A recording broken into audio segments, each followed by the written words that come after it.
Ajrim ayol kishi uchun sharmanda emas, aslida ajrim erkak kishi uchun sharmanda. Chunki u erkak kishi birovni uyidan borib qizini olib keladi. Haqiqiy erkak ayolini qo'yib yubormaydi.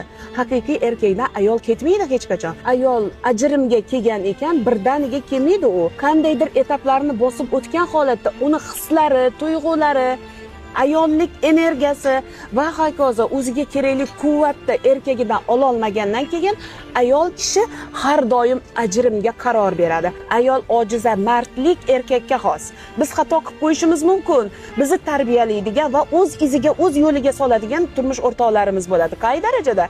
Eshitgan holatda, uni qadrlagan, quvvatlagan, ardoqlagan holatda erkak kishi eshitsa, undan hech bitta ayol ketmaydi. Qachonki ayol kishi ajrimga bordimi, demak u erkak unga nosog'lom muhitni yaratib bergan bo'ladi. U uning uchun ahamiyatli emas. Ajrimga ayol kishi qaror berdimi, u hech qachon qaytmaydi.